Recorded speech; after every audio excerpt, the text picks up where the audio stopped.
listen to the pledge? I pledge allegiance to the flag of the United States of America and to the republic for which it stands, one nation, under God, indivisible, with liberty and justice for all. All right, and we do the roll call? Sure. Donald? Here. Eric Vanderson? Here. Peter Lamontagne? Here. Robin Coleman? Here. Steve Asher? Here. Tom Price? Here. Mary Pat Helinski? Present. David Helinski? Present. All right, thank you very much.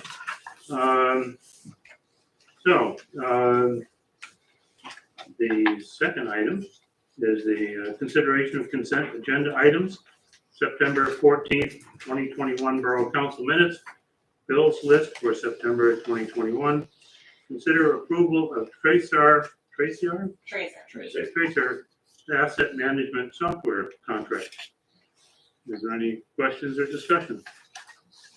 Could you tell us just a little bit more about the asset management software? Tracer is an asset management software by McMahon, the engineering firm that's local.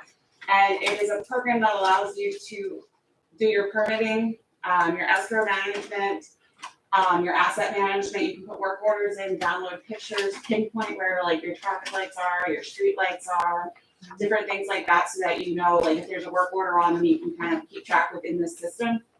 So it gives us a wider variety of options and ways to handle our internal processes. Right now, we don't have a permit management software or an asset or an escrow management software. GIS. Or GIS, and it's all GIS based, so it's all map based, which is a lot easier to use than just like by your addresses, because you can zoom in on the map and pick things out.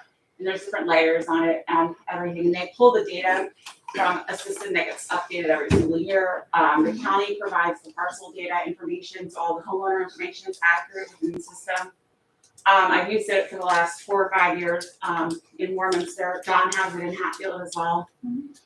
So this basically what they're gonna do is get started right now, and then we'll be up and running for January 1, and then any bills will come in January 1. We'll just do all the work now and then start rolling with it in January. And the proposal has a number of costs. Can you just kind of summarize?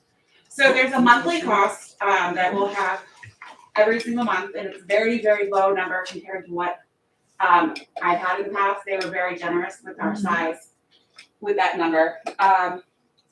The training is included. I've used it before, so it's not going to take a whole lot. As far as the data migration, that number is not to exceed 4,000. I doubt we're going to hit anywhere near it.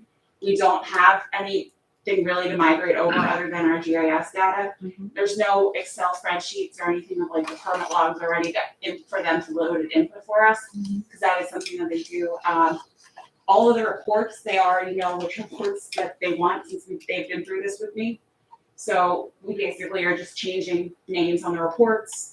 As far as like the escrow software management side of things, I actually helped like with that program originally about 4 or 5 years ago. So that's set up already. So we have a meeting with them tomorrow morning just to go over everything. But we're probably not going to come anywhere near the $4,000 setup.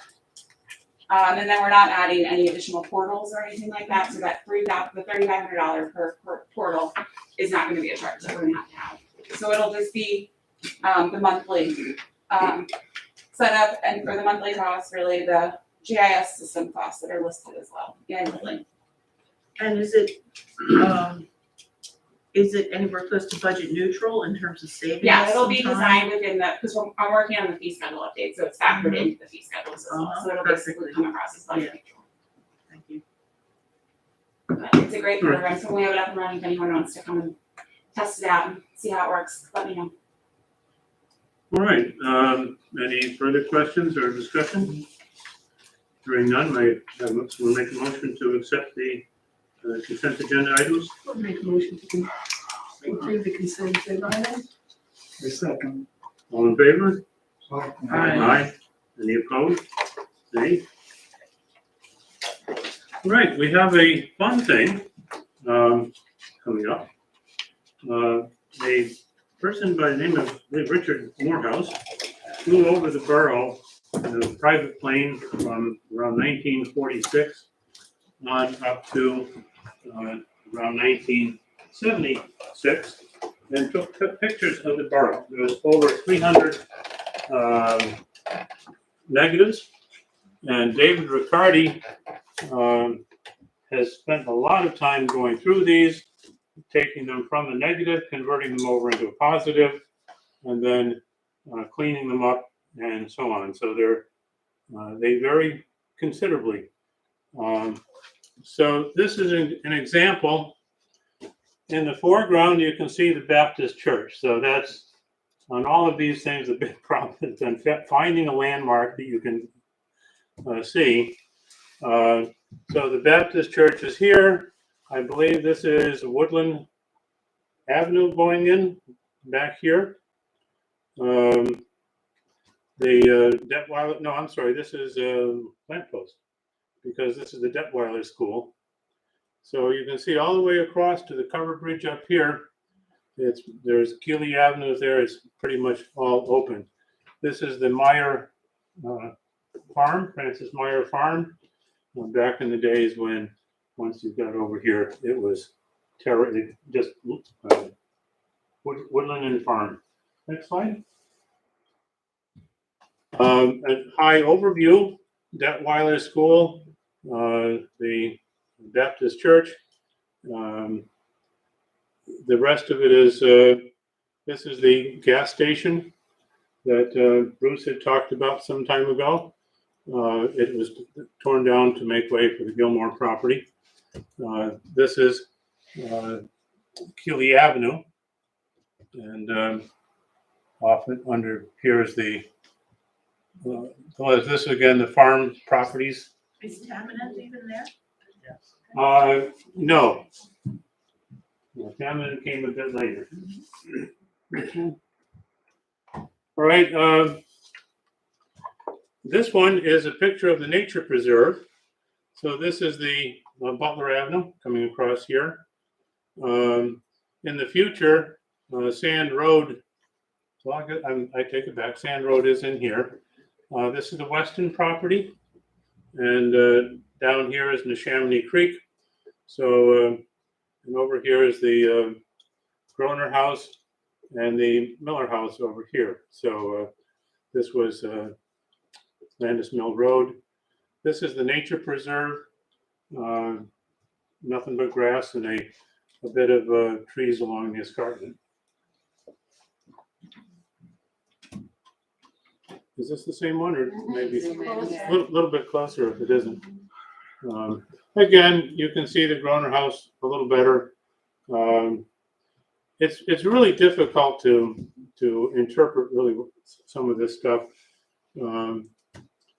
This is the Binkley's barn in the shed, the Roosevelt house, the old dog house, and then here on the Matthews Avenue, and so we have more. It seems like more and more of the same. So. Yeah, I think a closer up picture of Binkley's barn. This is now a rental property, but at the time, back then, it was a doghouse for the hunting dogs in Roosevelt's house. Now you're seeing a few more houses being built. These are the newer ones on Matthews Avenue.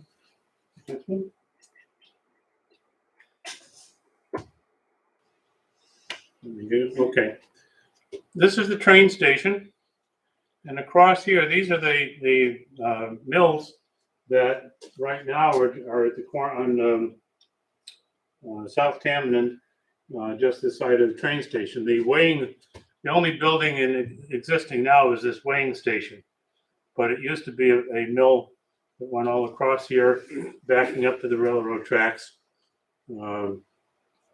Again, there's not a whole lot of great interest other than to look off in the background. This is Pine Run Creek, and you can see that was all open space. They were just starting to put in lampposts at that time. There's now the three little houses down here on Keeley Avenue, one of which is being added onto. This side of Keeley Avenue is somewhat built up, and but Tamarin isn't in yet. Another picture of the nature preserve, and this is easy to see because of the curve in the street. Again, it's really, when you look at it, they're now, Myers Farm is still here. They're starting to put tracks down here. This is roughly where Pine Run Creek is. This is Sand Road coming down. So you can see all the way across here down to Forest Park. There was 2 farms. Let me get oriented. All right, this is the cemetery. So that's one of the easy things to spot when you're sifting through this sort of thing. Other than that, this is an example of some of the difficulties in trying to make it out. This is not a great picture, and I probably should have done a better one, but picked another one for this. Next one. All right, this is the swimming pool at Forest Park. So that gives you some orientation. The railroad tracks are coming through here, the road up here. Bristol Road is coming in from here, but you can see that they're now just beginning to put in the houses. I don't even know what the development is, but the one. Well, you know, they're again 1950s housing. It's hard to make out what the buildings are through here. There's a railroad track coming up through here, and this is Neshaminy Creek, or an arm of it. Next. A better picture of the train station and the mill along here. A good one of the village. You can see the old Victorian houses across there. We still have, Tamarin is coming up, but it's really just to the driveway to the Meyer farm. Down here, this is not the best one. There's a tumble down barn around here, which would be in the back of Tom Price's house. So that's Matthews Avenue running across there. Next one. This is a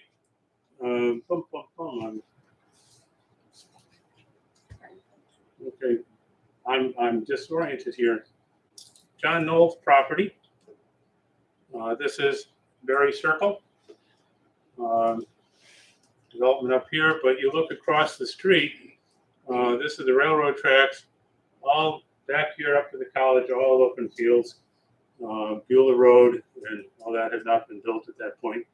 Del Valle Concrete is here. There's tracks, and I'm not sure exactly what the roads are down here. Development is coming. A nice clean picture. As the time went on, they got better and better photography, so it became a little easier to spot things. And I'm trying to orient myself on this because I didn't make my good notes. Something about covered bridge on the note. Yes, covered bridge up here. So you can see across the way, you're starting to get a scattering of houses, but again, that's all open. This is the Myers farm, the barn. So this whole thing is, as you can see, South Tamarin comes up here, makes a right turn, and zigs off, and it doesn't continue on up to our development.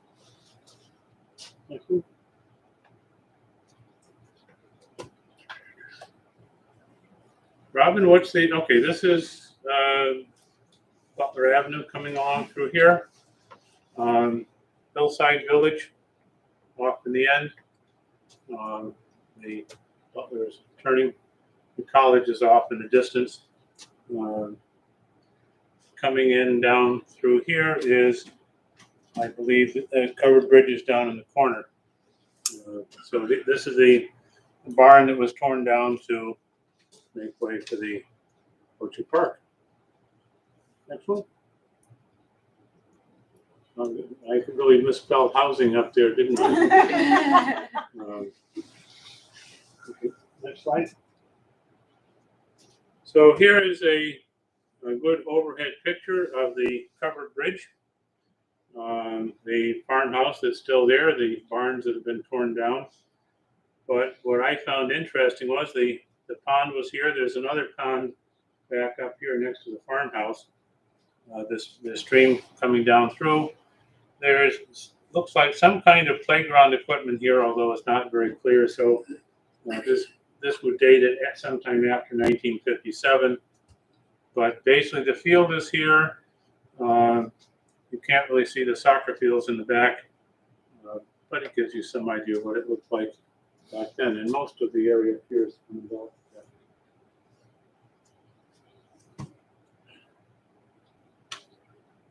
Same thing. Yeah, same thing. Trying to zero in and see what this thing looked like and what it was. I have no idea. Whether it's a play structure. I assume a play structure. This one. Okay, now we're getting into again Beulah Cemetery. So again, the big thing is the village center. Keeley Avenue is pretty well developed now. You're starting to see some houses going in on Wagon Wheel, Beulah, and these streets are now in, and you're starting to see over here the place filling with houses.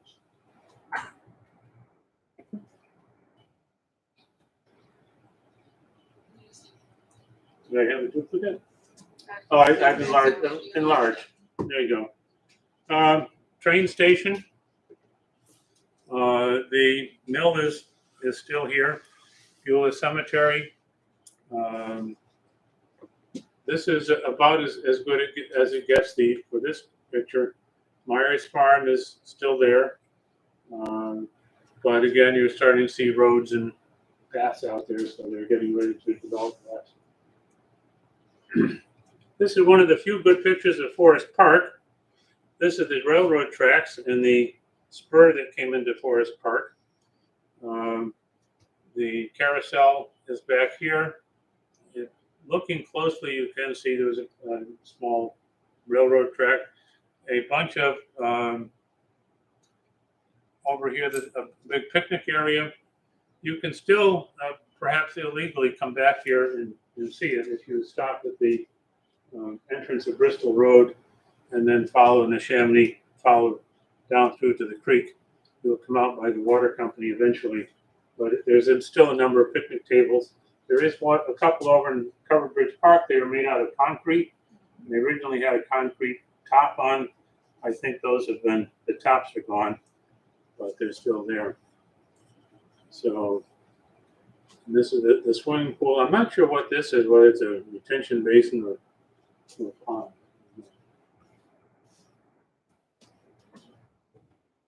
Is okay, a little closer, a little better picture of the buildings when you came into Forest Park and the paths going through. And up in here, it looks like there are picnic tables and what have you. Do we know what happened to that carousel? I do not. Friends of Forest Park might know. If you contact them, they might know. Bob Showalter has a great collection of Forest Park postcards. He's apparently been buying all of the ones that come up on eBay and hunting them up. So he is a good person on this sort of thing. All right, this bridge is still standing. So if you walk in from the up here, you come down through what's now the woods, you can come across this bridge and see the retaining walls and that sort of thing. And again, this is a main building. That's your last thing. That's the last slide. So I can tell you there's 300 of these going more or less up to the present, and I'm expecting that the historical committee, when COVID eases up, we'll have a fuller presentation over in, as we did for the Dome Gang, because it's really interesting stuff. Very cool. Thank you, Pete.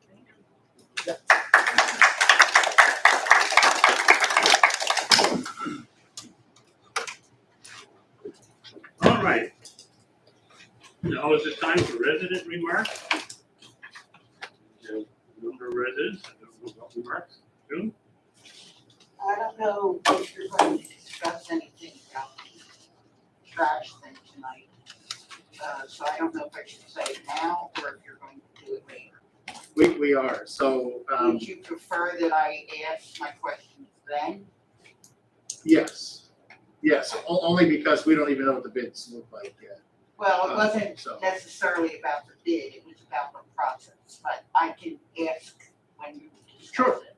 sure, and Peter, this may be a good time, so I know there's another presentation, I think, by the chief. Yes. So this may be a good time for me so I can make myself productive while I'm just sitting here, to announce the bids that came in, and I can open them and start reviewing them, if that's okay with you. That way we don't get to a point where we're just sitting here. So 3 bids came in, one from JP Mascaro, one from Whitetail, one from Waste Management. All bids are marked as required and were received within the required time limit. So for purposes of receiving them, all bids are valid. At this time, I will begin opening the bids. JP Mascaro has always wanted us to open, so Peter, you can move on, and I will open and start reviewing, so when we get to that point on the agenda, we can talk. Okay. Well, the next item on the agenda is the manager's, report. Resident, Oh, I'm sorry, resident. Yeah. Yes. I just wanted to thank everybody that was involved in the GoPro Festival in Car Cruise. That was last week. It was, I think, a phenomenal event. We got a great turnout. We had over 30, well, we had close to 30 cars that were represented. And the kids and families enjoyed making scarecrows. It ended up that we had about $1,200 in donations. We didn't use all of that money, and we brought in another 158 in donations just from people making scarecrows, and we brought in about $280 in registrations for the cars. So I think it was a successful event. We now have a seed money for next year. So I'm very excited about that. Next year, we're planning on expanding the event. I'd like to see, even more cars. We were talking about maybe doing some inflatables. But I just think it was a great event, and everybody, all the feedback that I got was really good.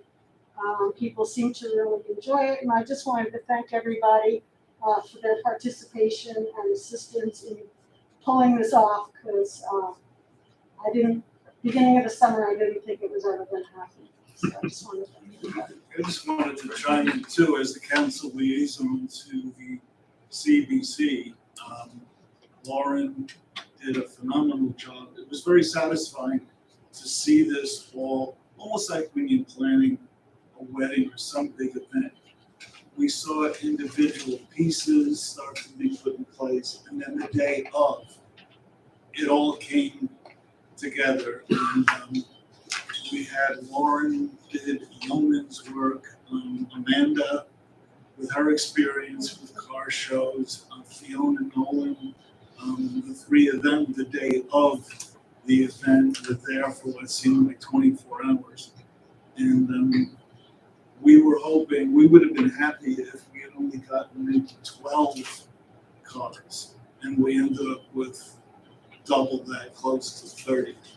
And it gave us enough, to Lauren's credit, like 2 or 3 days after the meeting, she held an impromptu feedback meeting, what could we do better, what was well, et cetera, and as she said, any comments that I've heard, said, wow, we can't believe this was your first year.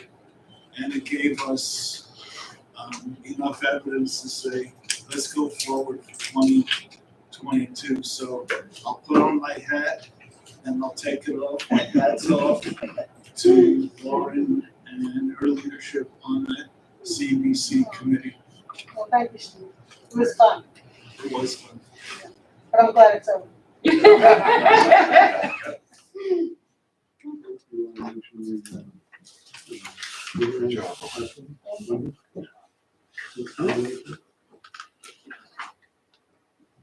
Monday? We have a meet the candidates night coming up, and in my head, I can't It's remember. Monday. Monday, 18th. Monday. I was grabbing around Well, up there right. looking for the number. It's coming up soon, 7 o'clock. 7 p.m. at the Lenape Valley Presbyterian Church. All are welcome, of course. Mhm. Any other residents' remarks? All right, hearing none, now we're to the manager's report. You have my written report. We've just been moving ahead for the last month. No big changes or anything to announce.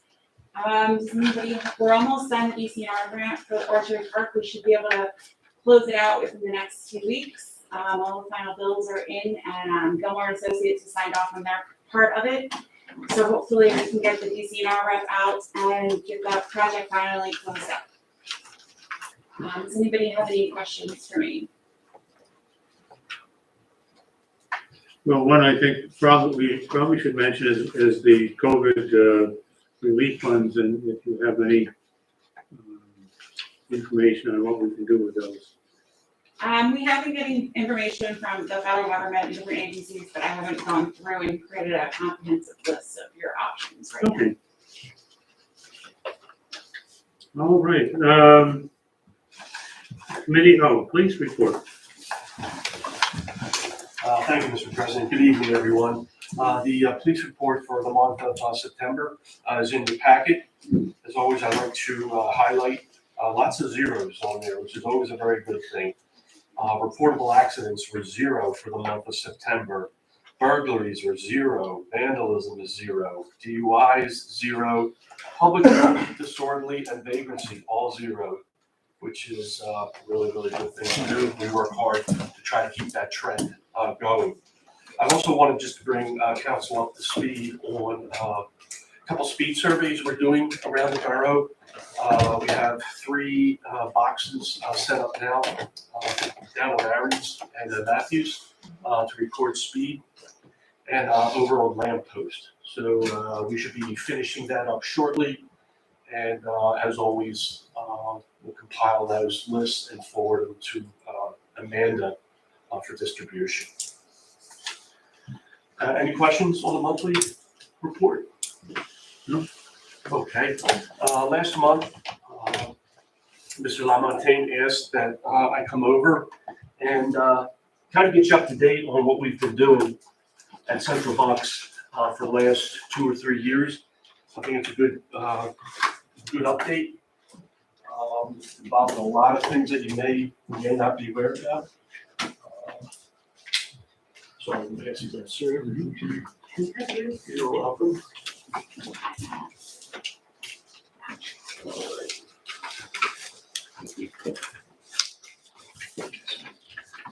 I have 2 extra for the public. You want to follow along. It's exactly what you'll see on the screen. But you can definitely take it home and read it over.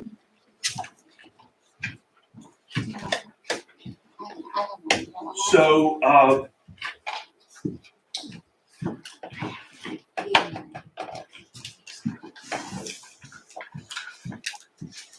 we'll just flip through a couple slides here. I thought a good place to start was really to introduce my.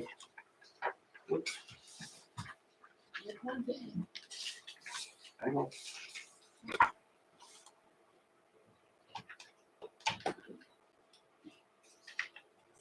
I may have to ask you to flip them in after all that. Okay, if you could flip, please. Technology. And flip one more time. Next slide. And one more time. So I thought a good place to start would be just introduce myself. couple new council members here since the last time I was here, and the last time we had a town hall meeting over at Del Val. So I am Carl Knott, Chief of Police for Central Bucks Regional. I have 37 years of law enforcement experience behind me. 30 of those years were spent down at Abington Township Police. Abington is a department of 92 officers with 56,000 residents, kind of crammed in 15 square miles. If you go down to the Willow Grove Mall or the Abington Hospital, you know how congested it is down there. Always trying to stay current in training, experience, and knowledge on this job. I'm the holder of 2 master's degrees. The first one is in public safety management from St. Joe's University in the city. The second one is in criminal justice. I've also had the unique experience to travel around the country and attend some really high-level executive training. The first one is from the Brookings Institute in Washington, D.C. It's an executive think tank down in there. Then I was also afforded the opportunity to go to the FBI National Academy, which is a 13-week program in Quantico, Virginia. Less than 1% of all police officers in the country are afforded the opportunity to go to the FBI National Academy. And then followed up with a 2-week Drug Unit Commanders Academy. That's at DEA headquarters, also in Quantico. I then was able to attain a fellowship where I returned back to Quantico as a faculty member, and for 6 months I taught leadership development to FBI new agents and National Academy students. I was also awarded the Department of Homeland Security Fellowship, where I went to Washington, D.C., and I worked at the National Counterterrorism Center for a full year. Not sure how I'm still married after all these trips, but my wife has been very, very supportive. The trip to Washington at the National Counterterrorism Center, that requires a top secret security compartmented information security clearance. It's the highest that you can obtain in the federal government, and I still hold that to this day. And then my last great opportunity was I was selected to go to the Harvard Kennedy School of Government up in Boston, and that was a 7-month program, and I just wanted to be aware of that. Okay. Also, currently I'm an executive board member with the Philadelphia FBI Joint Terrorism Task Force. That meets quarterly, and we go over security issues within the region. I'm only one of 2 Bucks County chiefs that have been selected and have a security clearance to obtain that. The other chief is Fred Harron from Ben Salem Police Department. Also, I'm involved with Bucks County Chiefs right now. We are trying to redo our SWAT responses, so there's a lot of policy development there. We're trying to reformulate that. It's a little old, it's from the mid-'80s, and SWAT responses, especially with mentally ill people, has really changed, and we need to be current in that. And then finally, just in my spare time, I get to sit on a panel for new police recruits with the Temple Police Academy. What we do is we put the recruits through mock interviews and try to get them up to speed and make them aware of what the hiring process is like as they graduate. Try to give them some pointers, things we did right, things we did wrong when we were in the same seat that they sit in. All right, so that's me. Flip over to policy. A lot of what we do is driven by current case law. When law changes, we have to change. When policing in general changes, we have to change. So I'm happy to report that prior to 2018, when I became chief, I took a look at all our policies and procedures, and I went through every one of them. There's over 400, and we brought them up to date to standard of the industry. And most of them are hot button topics today, but we saw this trend coming and we had everything in place. And thank goodness we did, because if we get called on the carpet with all the civil unrest that we went through in the summer of 2020, we were already ahead of the curve. A lot of that has to do with use of force, bias-based policing, the code of conduct, how we discipline officers, internal affairs, and body-worn cameras. You see Officer Fergoli there wearing one of our body-worn cameras, and we were the lead agency in 2015 with it being the head of the curve again. We were able to secure a federal grant. We were the host with 9 other police departments to put body-worn cameras out on the street way before anybody else was thinking about that technology. We are now at a point where 2022, we are looking to replace a lot of the older, worn-out body-worn cameras for next year. Also, we've been designated a model department, and this comes from the people that you really want to impress, and that is our insurance carrier, Delaware Valley Insurance Trust. We use at Central Bucks Regional, as well as I think you do here in the Borough. There's one of 3 components: healthcare, workers' comp, and property liability. We use all 3. And numerous Bucks County Police Departments continue to request assistance from us in policy development, especially in the area of body-worn camera policy, canine policy, and large-scale events. We certainly have had our share of large-scale events. The Doylestown Borough portion of the regional policing, of course, sits in the county seat, and anyone with a banner, flag, or protest rally, whatever you want to call it, finds their way to Doylestown. De-escalation. De-escalation is a word that you hear a lot about in policing. Again, we try to stay ahead of the current trends and try to forecast a lot of these words. And once again, we were able to bring in Dr. Kevin Gilmartin, who gave an 8-hour lecture on de-escalation and what that means to the community, what it means to the officers, and of course, why a professional police department would want to use those skills. He writes a book called Emotional Survival for Law Enforcement. I've made that a mandatory reading for all my supervisors and anyone else that goes through supervisory testing. They have to read his book and be aware of de-escalation and the skills that are necessary not to put hands on people unless it's absolutely necessary. And that's what we continually train. Anytime somebody comes on new, we put them through that training and go from there. We're also always looking ahead. Currently, we have applied for a federal grant. It is a no-match grant, which means 3 boroughs do not have to put any money towards this. And what we're trying to do is we're trying to expand on our already de-escalation training, and we're asking for $160,000 of grant money, and this would be put toward virtual reality training. The idea there is that the officer would wear goggles, and he would wear a backpack with a computer. There would be a gun similar to what we carry connected to the computer, and then an instructor off to the side will drop him into a 360-degree virtual reality world. And then we can build all kinds of scenarios from darkness to light, schools, residents, shopping centers, malls. We could make the bad guy just lost. We could make him a drug addict. We could make him a mental health patient. And this is the next step to our de-escalation program to get and to keep all our officers trained up in that. So we're really looking forward to that. It's very competitive, all these federal grants, but we feel that we're in a pretty good shape because we collaborated with a couple other departments, Doylestown Township, Buckingham, and Plumstead, to make this work. So I will report back, hopefully with some good news.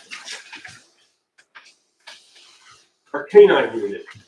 When we started our canine unit back in 2018, there weren't too many canines available in Central and Upper Bucks County. It's expensive, and there just weren't that many around.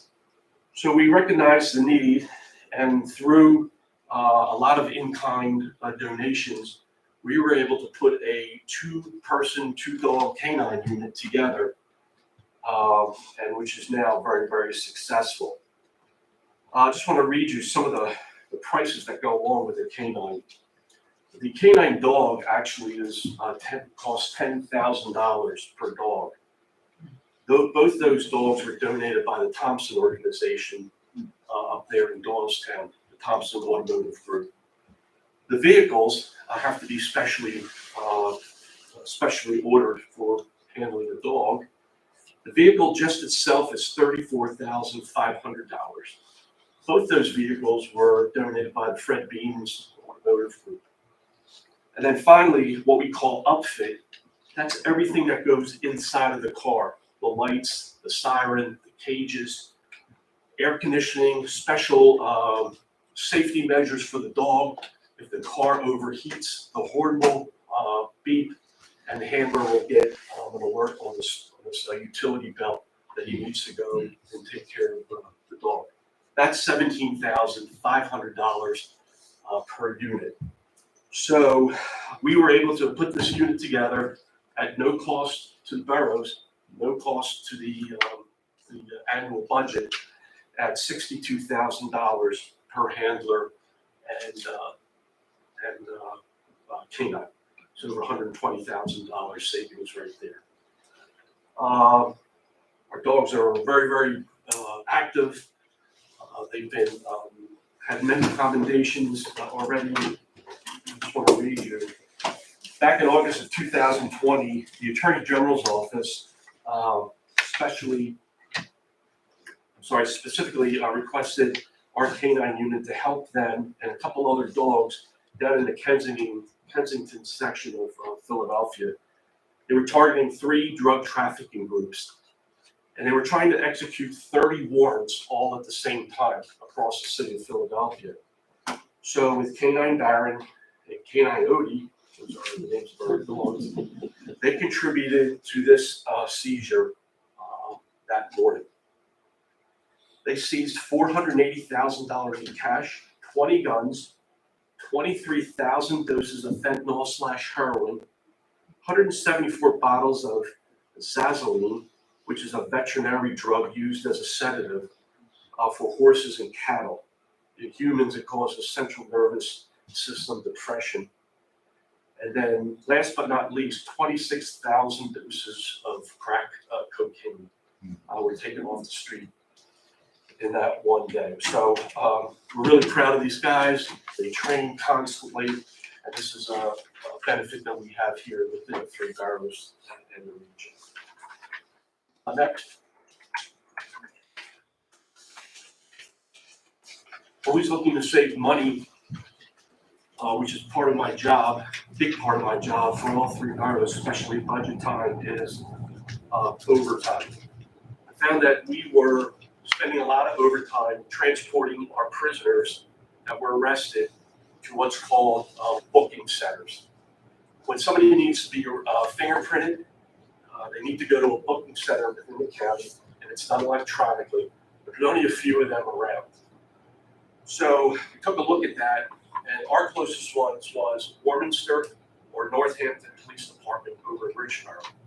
So a lot of times, it's a very lengthy process to package someone up, drive them, wait for this fingerprinting to be done, and then drive them back. Oftentimes with night work, when we are working with minimum staffing, we would have to call people in out of bed, come work the street, so the other officers who made the arrest can go to 1 or 2 of these booking centers to make the regular process. So I decided that we're bigger and better. We need one of these machines in our facility. So thanks to the Police Foundation, the private police foundation, they were able to give us money for half of it, and we put it in place in 2020.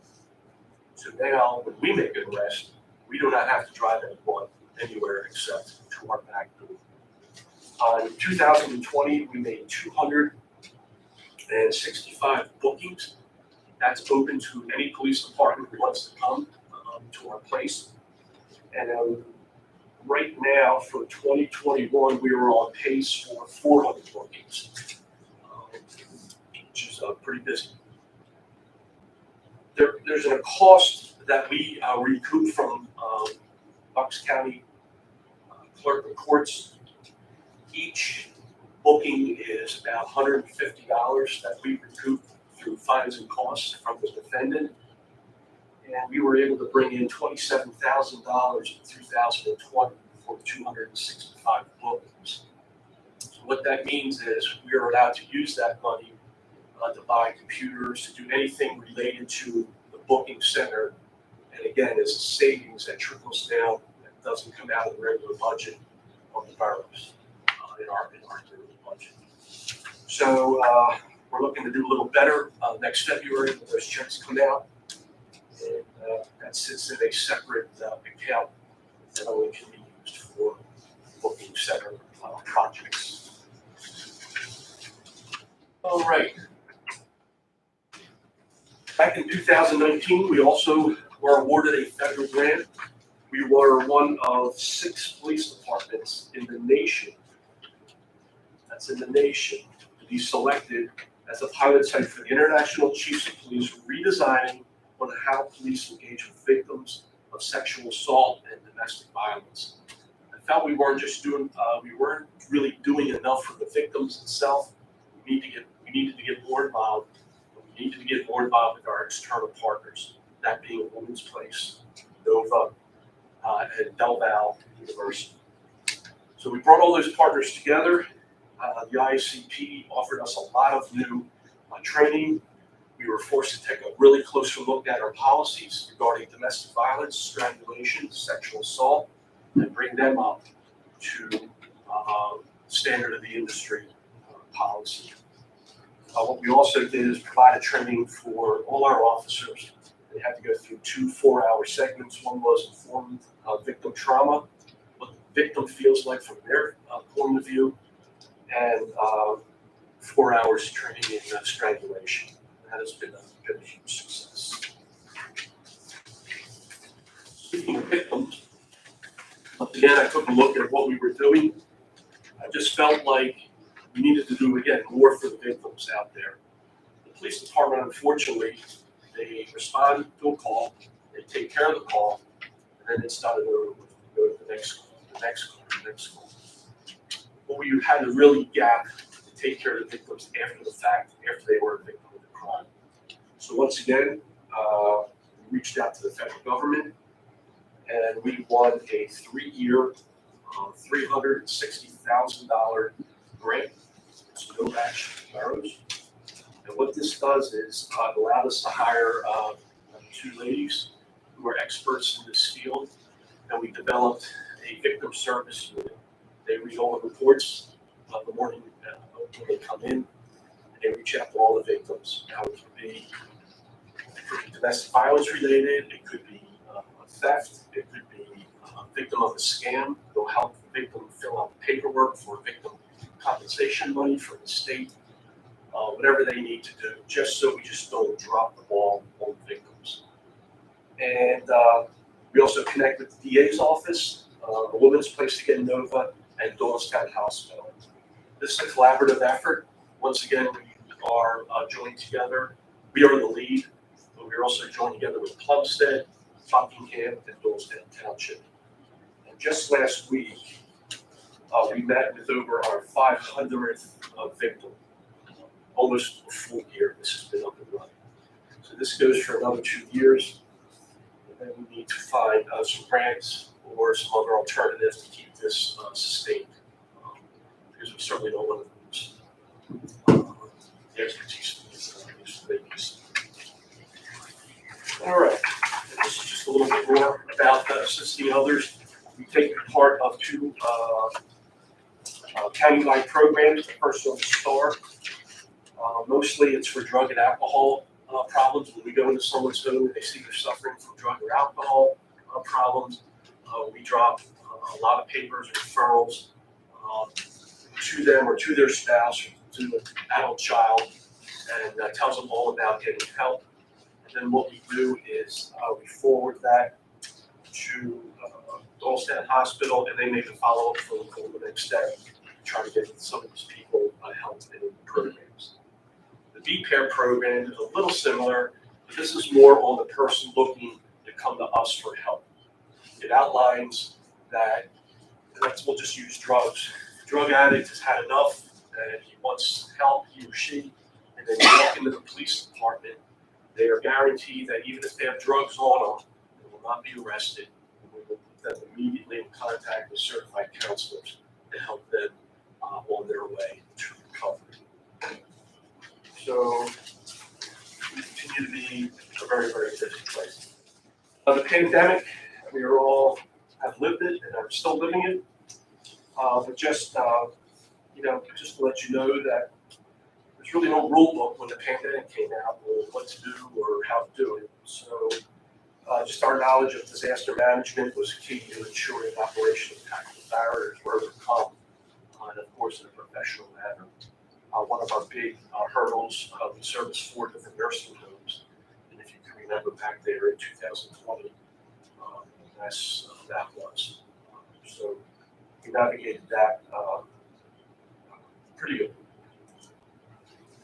Preparing for the emergency, we still continue to deep clean our police cars every shift with special chemicals. They get sprayed down and wiped down, as well as all our office equipment every single morning. And then probably about every 2 weeks, we bring a professional company in and we do a deep clean of headquarters. Civil unrest, I mentioned that earlier. We had a busy 2020 during the summer. Not only are we working with COVID-19, but the election, a little crazy there.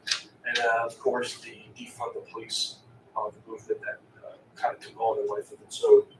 I will tell you that in 2020, during that summer, the police department prepared, organized for 45 large-scale organized protests and counter-protests all around the criminal justice complex. So we were quite busy, more than we could handle. On several occasions, we needed to bring in officers from other jurisdictions to help us out.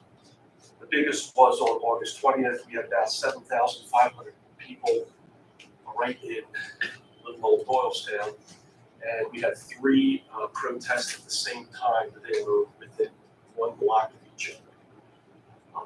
BLM came in, fund the police, and then the complete opposite, Bucks County backs the blue. So we had our hands full that day. However, I'm happy to report to council and to the citizens here tonight that out of those 45 large-scale organized protests, there were no injuries ever, no property damage, and we only issued 2 non-traffic citations to all 45 of those events. So I'm very proud of the men and women of your police department that took part in that and were yelled and screamed at for hours on end, and just used their de-escalation skills, and we were able to get through the event. And then lastly, and very, very important, I've talked about this at length for a couple of years now. We are finally at the end stage of accreditation through the PA Chiefs of Police Association. All our policies, like I reported earlier, are up to date and are standard of the industry. We have all the proofs to say we're doing what we say we're doing. The last piece of that is our physical plan, which is the new police headquarters. And as we work toward the very, very end of that long process, they tell us November 4th, we're hoping to be fully accredited police department by December or January for this mentioned. So that pretty much just gives you a snapshot of what we're involved in besides all the calls for service that we handle and all the other things we do in our 3 communities. We continue to be, I think, a great police department here in Central Bucks. We don't rest on our laurels. We keep looking and looking to try to get better and better. And if we have to bring other police departments in with us, we'll do that. But your Central Bucks Regional Police Department is really out there as a well-known, professional, well-trained police department. And it starts right here. Just the face of the organization. The continued support we get from council and from our residents, this has been phenomenal across all 3 levels. So thank you for your support. I can answer any questions that you may have at this time.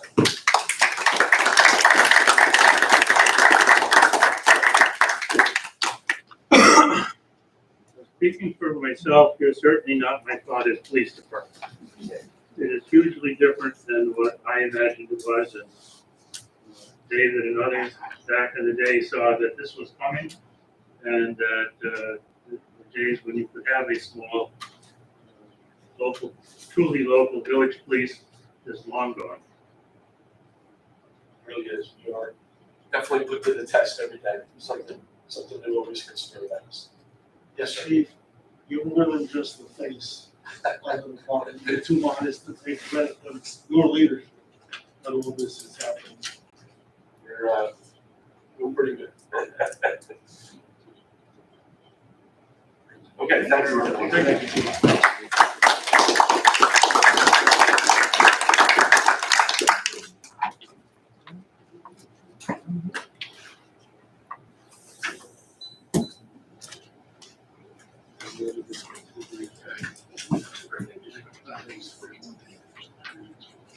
Good job.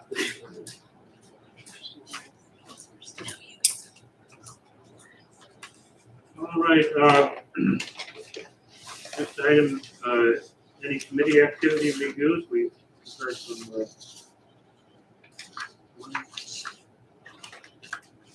hearing none, the, business items, 638 East Butler Avenue, preliminary / final land development.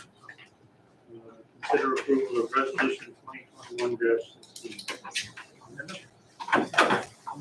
I'll start it out and then we'll turn it over to the applicants. This is, as Peter noted, an application for 638 East Butler Avenue.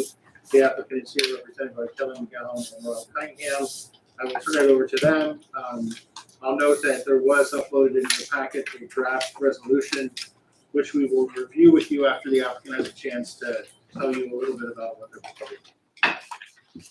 Council members, good evening. Thank you for having us this evening. I'm Kelly McGowan, representing the applicant. Mr. Jude Santos is here as well, also representing the property owner, and Rob Cunningham from Holmes Cunningham. So, as Mike mentioned, we're here on 638 Butler Avenue. What you can see in front of you is a proposed 13-unit multifamily dwelling. Multifamily dwelling is a permitted use, permitted unit type within the R1 residential zoning district, and this is also in your mixed use overlay. So you'll note that those mixed use overlay provisions of your ordinance do apply, and we can talk you through how we've applied them on what you see on this plan. We have gone through several reviews, and as Mike noted, you do have a proposed resolution. You will note one driveway access on Butler to serve the dwelling. The proposal is to have 8 one-bedroom units, 5 two-bedroom units within the structure. And there is compliant parking. You can see the parking area to the rear. So what you have, again, this is in your mixed-use overlay district, is the nice building set up front on Butler with the parking, residential parking to the rear of that structure. Rob, can you take a minute just to take council through a couple of the features of the plan, primarily that are related to the waivers, like the driveway, the site distance, things like that? Sure. So obviously this is built in the mixed use overlay design, building pushed as close to the street as the ordinance requests. This is the section of East Butler where it kind of widens out to the signal where there's the turning lane. So we're like the last property there. We are proposing a walkway along the front with some benches, some landscaping, some nice amenities, a wider sidewalk to give that community space that's required by the ordinance. So those are the elements of the design. We're dealing with 1 3-story building. So a couple of the things to note, obviously, the property currently has 2 driveways. It's kind of like a loop around the existing house. There's a large garage in the back. The proposal is to eliminate the second driveway and move the proposed driveway as far to the west as possible. One of the ordinance items is that the site distance is measured from behind the ultimate right of way. The ultimate right of way is a good distance. It's about 20 feet from the curb line, and the building is 5 feet off of that line. So there's an obstruction by placing the building where you do, but typically the site distance and site triangles are measured from the roadway itself. So we're asking for a waiver to take that measurement, from the curb line or the edge of pavement as opposed to the right of way line. Couple other waivers we're requesting. We're requesting a waiver to install an 8-inch curb instead of a 6-inch curb. An 8-inch curb is typical for PennDOT, it's typical for public roadways. And when you're dealing with a multifamily, a multifamily development, the curb is high enough that it acts as a second barrier. It's kind of, because it's the one that your car rubs under when you get a little too close. But it also prevents people from rolling into your building and damaging your nice new structure. So we're requesting that waiver. A couple other waivers. We're requesting that we not extend the sidewalk to the western property line. Our driveway is as far west as possible. We will provide the curb depression so that the sidewalk can be extended in the future. It will be within the right of way. But our request is, it just becomes very difficult to put a landing with the grades around the corner there. If the sidewalk is ever developed or extended, we will have done the work to make it easy to make a connection.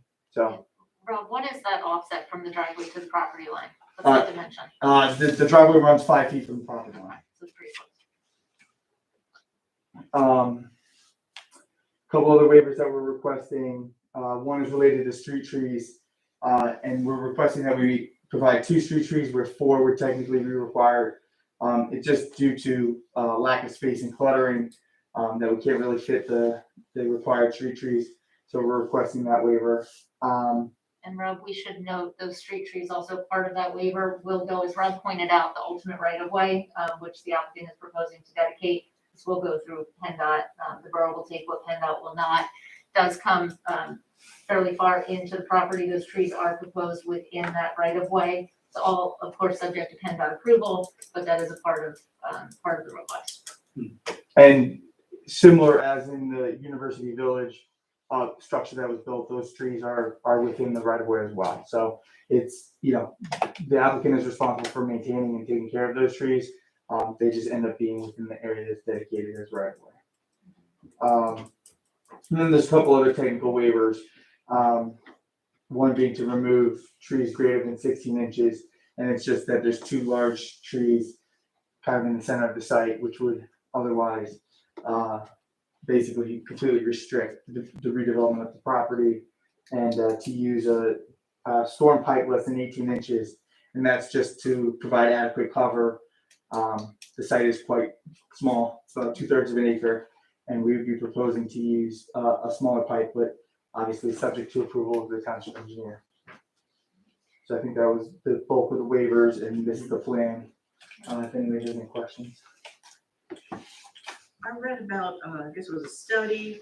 Can you tell me a little bit more about the fire equipment, fire truck access turnaround? I think we provided a fire truck access, and I think that the township engineer was requesting a upgraded truck to be run, which we're confident can access So they the site. enter the parking lot? Correct.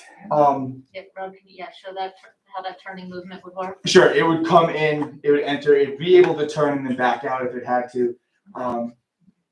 Typically, there's plenty of space to fight fires. The newly installed water line, which goes down Butler, now has the hydrants on Butler Avenue. So not necessarily thinking that fire trucks are going to have to enter or want to enter, but if they need to, they can, and they'd be able to turn around adequately. It's a fully sprinkler building anyways, right? It would be, yes. Yeah. The Required by fire department code. connection will be out front probably. Wherever they require it. There's a water line that was installed as part of that main extension through the Delville property through an easement. And as part of that coordination, we actually got DTMA to install our T.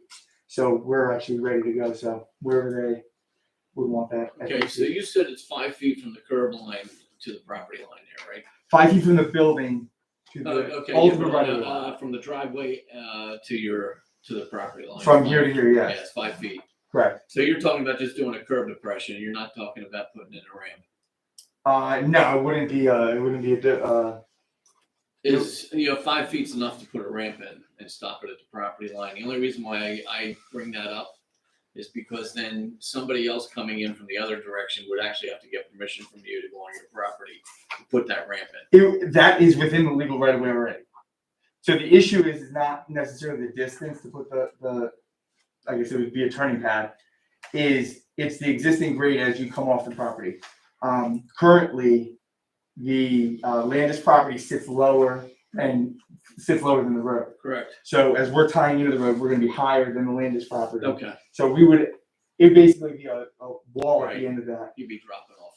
Correct. So knowing that somebody would ever come to extend it, they'd have the opportunity to Yeah, grade. you're gonna be dropping off after your curb depression anyways. Correct.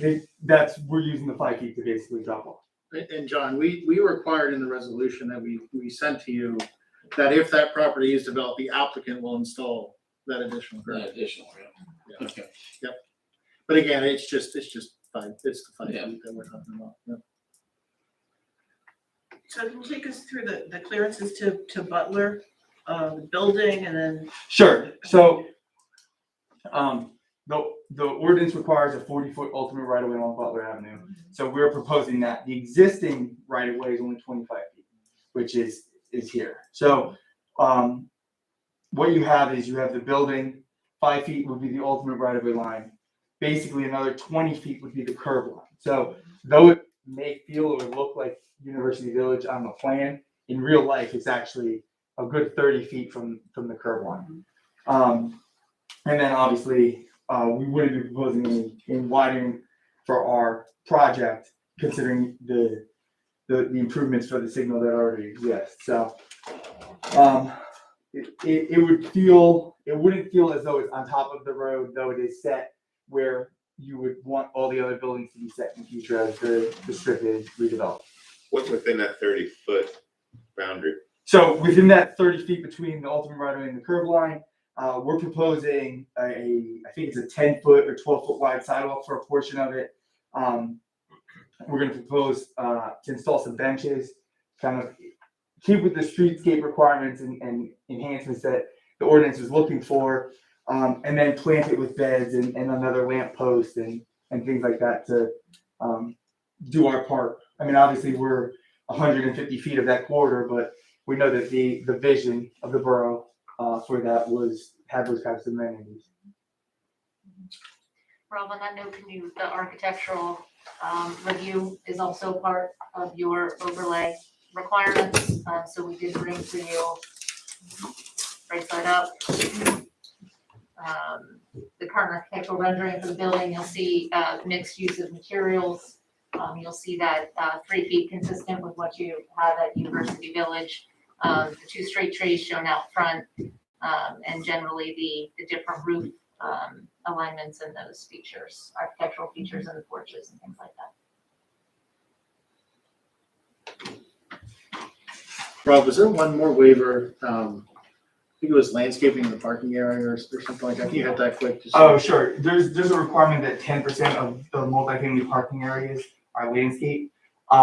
Due to the size of the parking area, we're requesting a waiver. We actually have an extra parking space. I mean, I think everybody's aware that parking is just one of those things where people get a little sensitive. So having that one extra parking space just makes us feel that much better. But obviously, it's above and beyond the ordinance requirement. It's landscaped completely around our parking lot. We have a buffer in the back, plantings along both sides. So we're just requesting that waiver for the internal area to not be landscaped per the ordinance. So we have been through the review letters from your professionals, the September 13th Gilmore letter, the May 17th Borough Zoning Officers Memorandum, the May 10th Bucks County Planning Commission letter, and the Shade Tree Commission's review, most recently dated May 18th. They are included in your proposed resolution as will comply items. You'll also note, Rob noted one minor waiver from stormwater, that pipe size. Stormwater O&M agreement is also required. That's another item that you'll see, as well as your typical land development and escrows.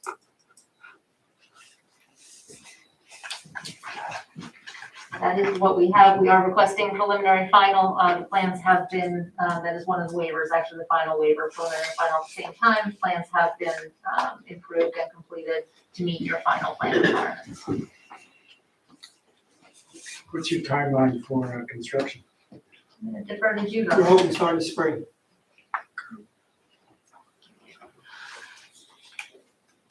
Are there any questions from the audience? Any further questions from council?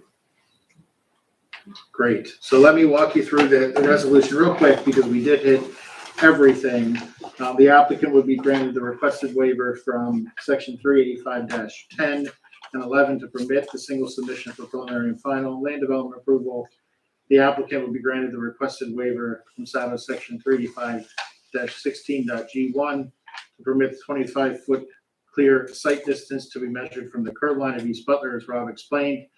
That would be subject to the condition that ultimately PennDOT approve of the proposed driveway access and configuration. The applicant would be granted the waiver with respect to curb height to allow an 8-inch curb rather than a 6-inch curb. The applicant would be granted the requested waiver from SADO section 385-22C to permit the parking area with less than the required landscaping.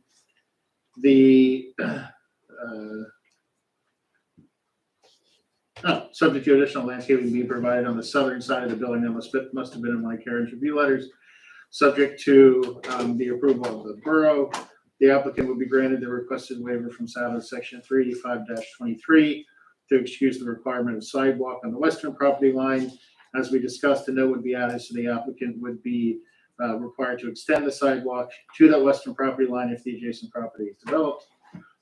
The applicant is granted the requested waiver from SADO section 385-24A to permit the proposed 2 street trees. There's a fee in lieu of the additional street trees proposed in the amount of $700. The applicant would also agree to maintain the trees within the right of way, and obviously this is all subject to PennDOT's ultimate approval for the placement and location of the trees. The applicant would be granted the waiver from SADO section 385-25 to permit the removal of the 21-inch tree and 26-inch tree. The applicant will be granted the requested waiver from SADO section 385-35.F3C to permit the use of this storm drainage pipe of less than 18 inches that's subject to Karen McNair's review and approval. The applicant shall comply with, as Kelly noted, the Gilmore and Associates, the Borough Zoning Officer, the Bucks County Planning Commission, and the Shade Tree Commission reviews with dates, all this noted within your resolution. And the applicant will execute a stormwater O&M and land development escrow agreement subject to my and Amanda's approval. The applicant shall satisfy any outstanding invoices, shall dedicate the ultimate right of way to the borough if not accepted by PennDOT, and shall abide with all conditions and terms of the resolution. The resolution has been drafted. It has been reviewed by the applicant and deemed acceptable. So it is ready for your vote this evening. I believe it's number 2021-16. Is that right? Yes.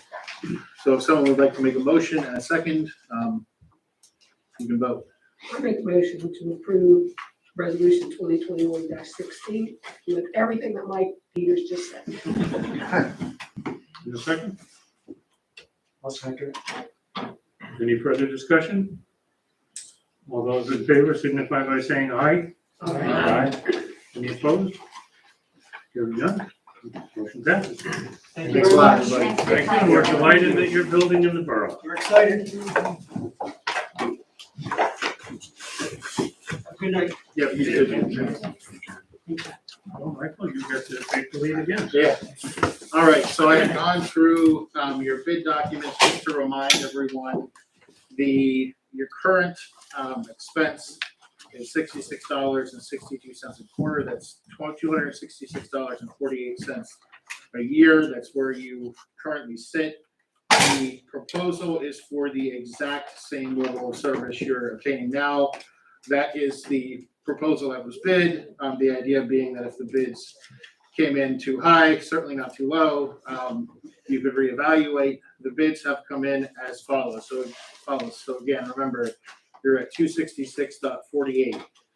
Current low bid, and obviously all this needs to be subject to review of the bid documents that came in, is from Waste Management for April 1, 2022 to December 31, 2022. So keep in mind, this is not a full year.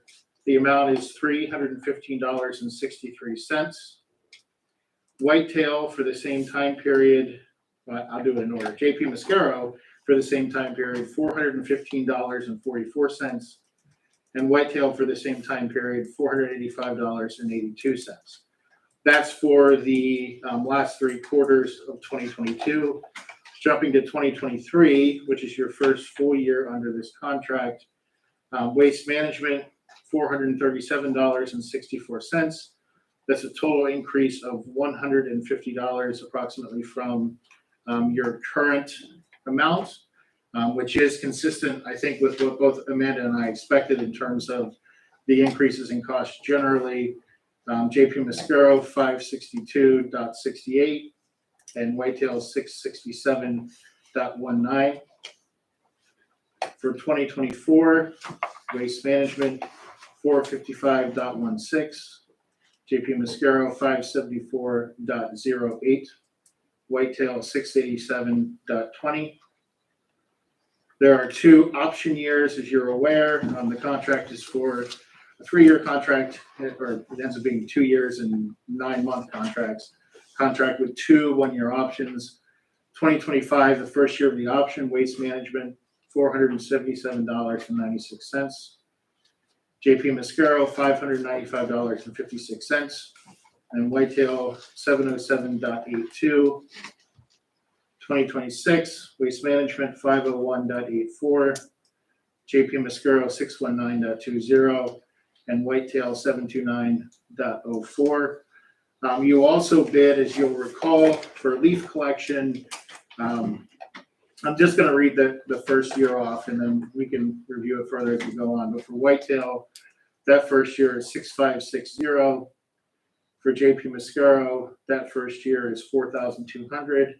And for waste management, it was a no bid. As you know, that alternate was made a true alternate. It was not required that the bidders bid. So those are the numbers that have come in.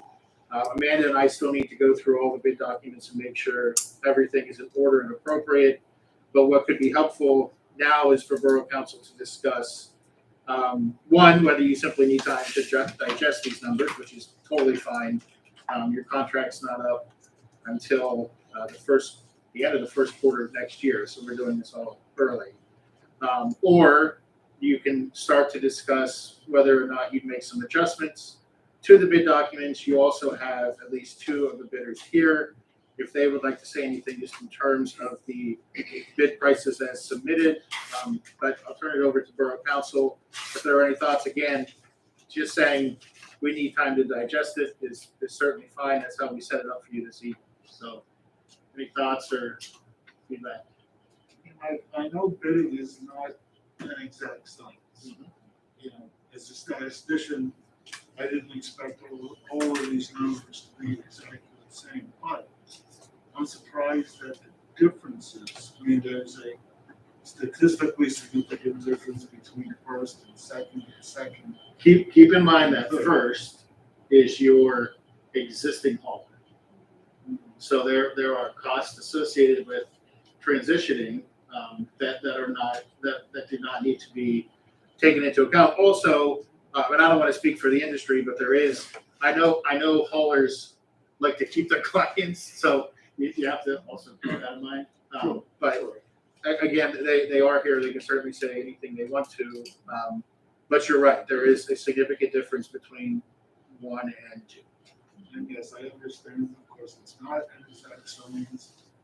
We have a bid from a current hauler, so maybe costs aren't as much. But I was wondering, I think I know the answer, but I'll ask anyway.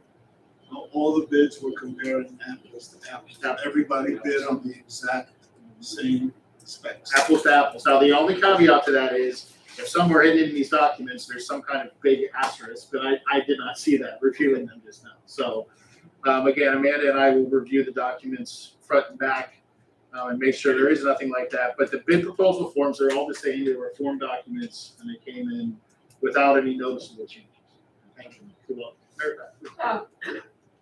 Were the bids put out like, as this, what we had discussed previously, that this would now go into taxes, like it would be collected? Exactly once correct. a year. Yes, that's correct. So is there a cost reduction for the companies and not having to send out all those bills? And It's possible, but we don't know what it would be.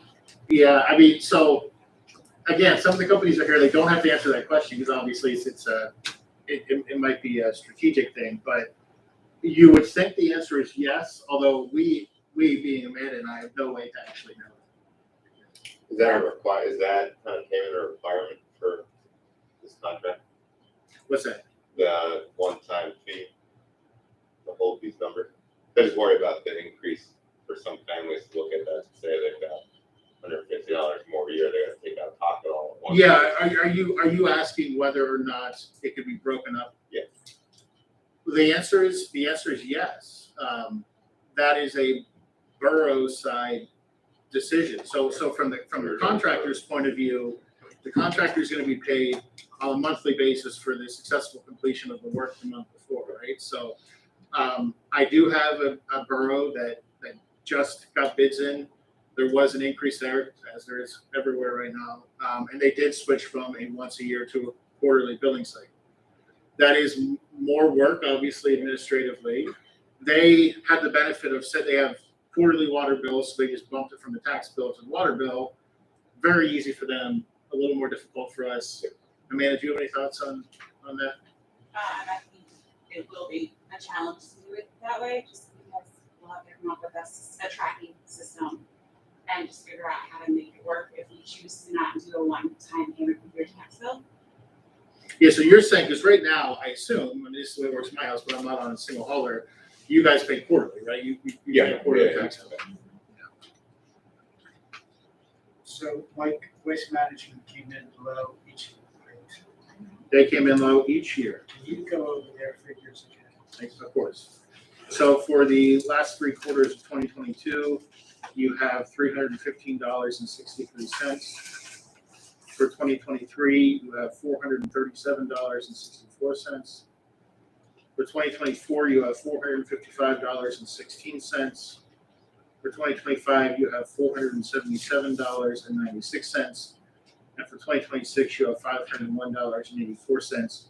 You'll notice, and this is what we're seeing across the bids everywhere, once you have that initial jump, all 3 companies were very fair in terms of their increases year to year after that. It's just that initial jump.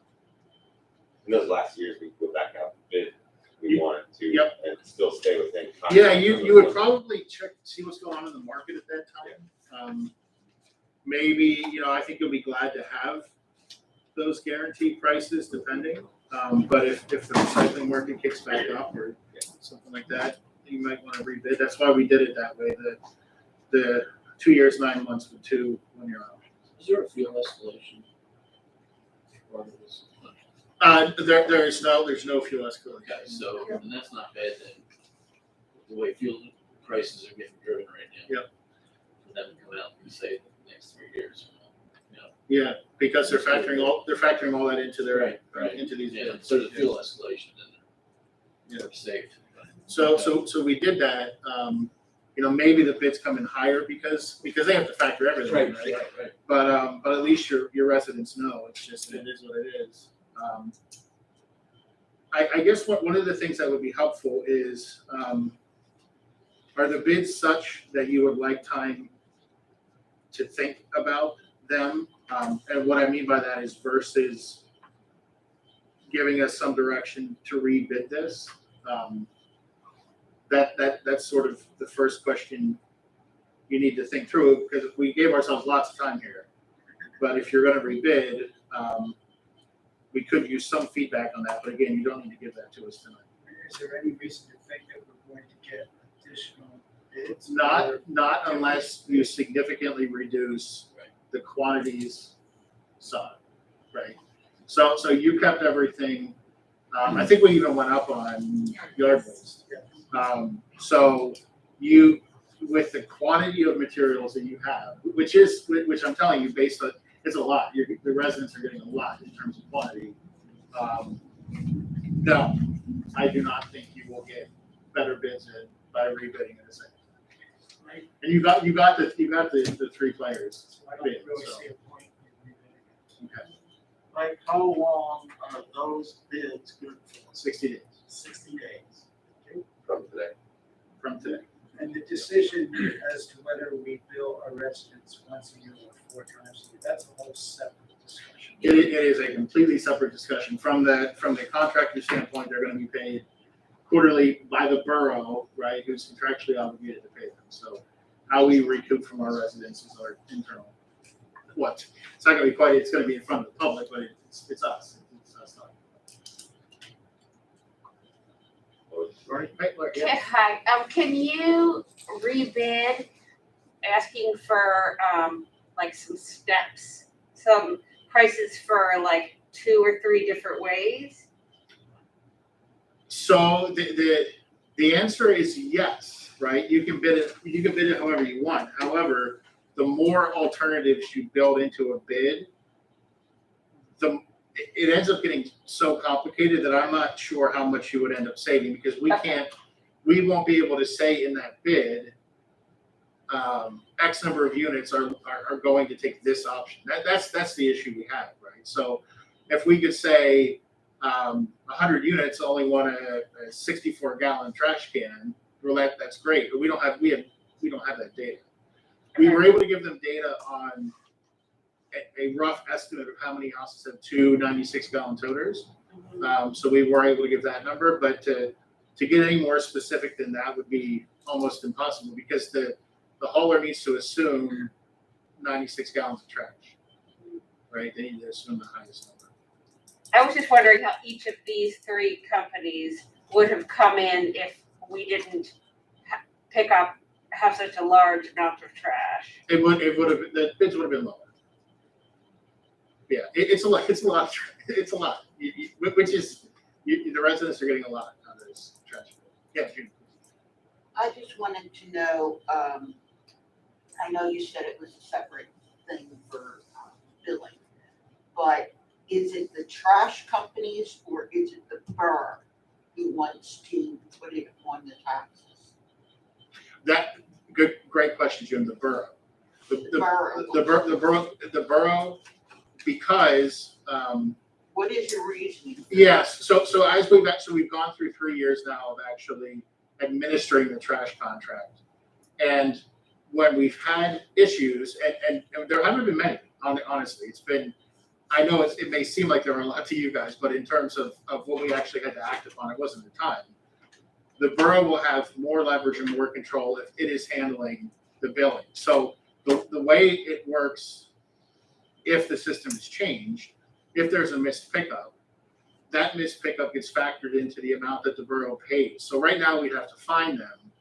Under this new system, if there's a confirmed missed pickup, it gets subtracted from the amount that we pay them. Okay. Do you see what I mean? So Yeah, I understand that. Yeah. One of my concerns is that people are going to look at their tax bill and they're gonna see that it goes up $400. That's a lot of money for some families, or for people who are, like, say, like, I'm a widow now, all right? So I don't have my husband's income. So you're thinking maybe quarterly or something would. I think that, yeah, or people who have children, they look at their bills, they go from week to week, a lot of people do, or month to month. And that month, they'll look at their bills and they'll go, all right, we've got to find this much, but it's a smaller amount for them. Absolutely, I totally understand that. Than to have such a large amount. The other thing I wanted to know is how would it work if, like, this past year, okay, I had to get rid of a freezer. All right, I had to pay extra. Now, I paid the trash company directly with my bill. How would that work if we're paying on our taxes? I can answer that. So you would, now something like a refrigerator, for example, as you already know, isn't included in your just standard weekly one bulk item, right? So it would end up being no different. You would still contact the hauler directly to arrange for the pickup of that bulk item. Okay, Yep, there would be no change, and it would be subject to their then existing rate schedule. for and then bulk they items. would bill me separately? That's right. For that specific occurrence, they would bill you Okay, separately. just like for the $15, $20, whatever it would be. Yep, and that's exactly how we did it in, unfortunately, I don't know how it's gonna go, because I haven't seen it work yet, but I think it's gonna be all right. I hope it's gonna be all right to do it that way. Why is a freezer not considered a bulk item? It's not considered a bulk item that's included within your weekly pickup. It's just too significant of an item. It's too big, I think, Well, and you got also three on they it. got. If you've got three on, you need a couple Electronics, guys. yeah, yeah, they will. Sorry. But electronics would be the same thing, we're not gonna take that either. That's a, Yeah, oh yeah, please. Yeah, I was questioning the amount of the pickup. Is this for 296 gallons a week or for one? Well, the answer is both, but let me tell you, so right now, the way that it's currently set up is you, the residents, have the option for two, right? So not every resident is taking advantage of that. It's about 10% of the residents of the borough have two 96-gallon trash cans. The way it was bid is that you would continue as a resident of this borough to have the option to have two. You get one, but if you want two, you request it from the borough and it will be arranged for you to have two without an increase in price. That's all included within the bid that went out. You requested from the borough or you requested from the hauler? Or from the hauler. I guess I haven't thought that We'll through. figure it out. We'll Yeah. figure it out. Yeah, so you're gonna wanna know though. so Yeah. yeah, so I think the way, I don't know It if this is probably the way should it's come working from now. me. Yeah, because then you can give an updated We would list. keep a list. So we would make the request to the hauler on behalf of the resident. Yeah, because you're holding the contract. Right. Can I Yeah. ask- You mentioned missed pickups Mhm. and finding the trash hauler. How does that flow through to the resident then? Yeah, great question. I think the way that we could do it, and again, I haven't actually thought this through yet because we haven't done it yet, is as that occurs, in theory, you could, so you're gonna have like a pot of money that's your waste management fund or whatever Amanda decides to call it. You may have some level of excess. Now, it's not gonna be a lot, right? I don't expect there to be a lot of fines, but you could, from year to year, adjust what's being bid, what's the cost going to the residents by reducing it across the board by that fine amount. I think it would be too much to the person who has a missed trash pickup to somehow get that money back to them. I think it's probably too difficult, although Amanda and I haven't even talked about it. But to share it across the board should be relatively easy. I just don't think it's gonna be that much, Jeff. At the end of the day, I think, if it's $1,000 a year and you take that $1,000 and spread it across the borough, it's not much, but at least it is going back to the residents that way. I can tell you I'm sorry, Go ahead. with our present trash hauler, they've missed Heritage Lane, I'm gonna say like at least 3 or 4 times this past year. So Yeah. that's why I asked that. Yeah, and I know, COVID was pretty remarkable across the board. However, if something like that happens and it's more significant, I think part of the discussion, because council decides what that amount is, what's billed out to you. So they got, right now, we're assuming that each of you is going to be billed for 2023, for example, $437.64, right? Because right now you don't have a waste management fund. It doesn't actually exist because you haven't been doing it yet. In theory, in future years, that number could be reduced if there are significant fines. Yeah. No, please. Do we have any guarantee that our recyclables are actually getting recycled? So they are required to get recycled. The issue you run into, Lauren, is that if they're dirty, right? So if the homeowner is not properly processing the recyclables and that whole batch doesn't end up getting recycled, you don't end up finding the hauler for that. So that's why one of the things that Amanda has added is this sort of educational brochure campaign to try to make that better. If it's determined that these items are not being recycled and they are instead being placed in the refuse, there is a fine under the contract documents for doing that. However, again, it wouldn't, if the hauler is doing it because they're contaminated, that's a whole different story, right? So there is a fine or a reduction for doing that, for purposefully mixing recycling with trash. And when they pick up yard waste, when they have a yard waste pickup, that's getting composted, is that correct? Or is that going into the landfill? We can ask. I don't know the answer to that question, but we can ask. It's a good question. When,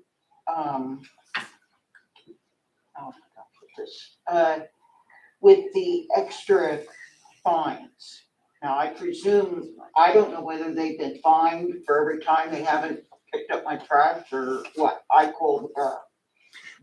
If we get the way that it's worked currently, and it's a little bit, so Amanda has changed the tone a little bit, not in a good way, right? It's a little bit more aggressive in terms of trying to not actively fine, but to keep on top of them.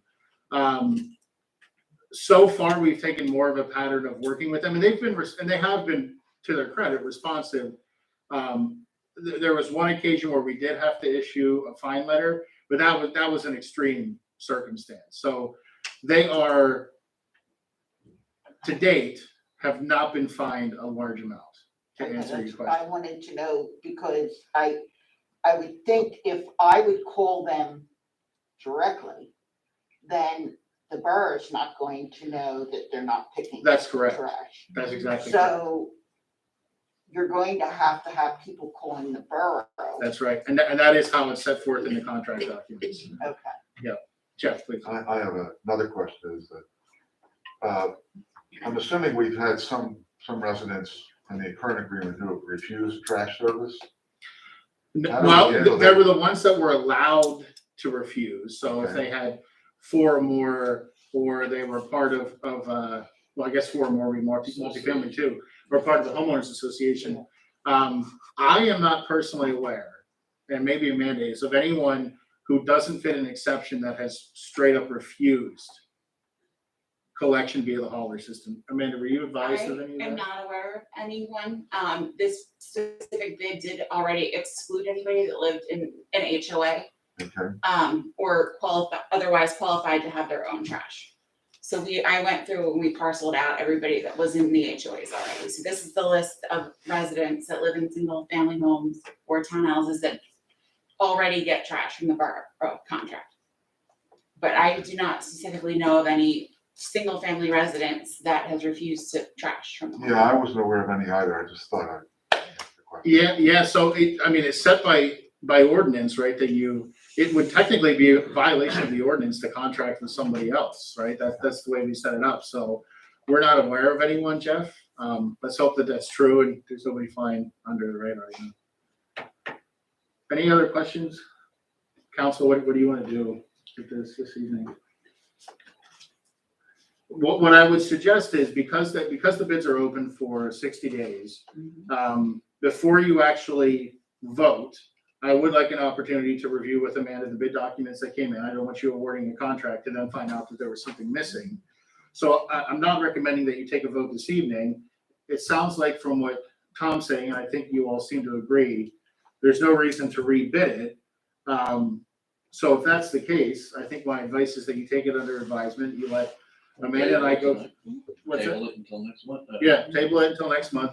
We'll go through all the documents to make sure everything's in order. We'll send you this list so you can do, Steve can do his own analysis. We'll also make sure you get all the leaf collection numbers from JP Mascara and Whitetail.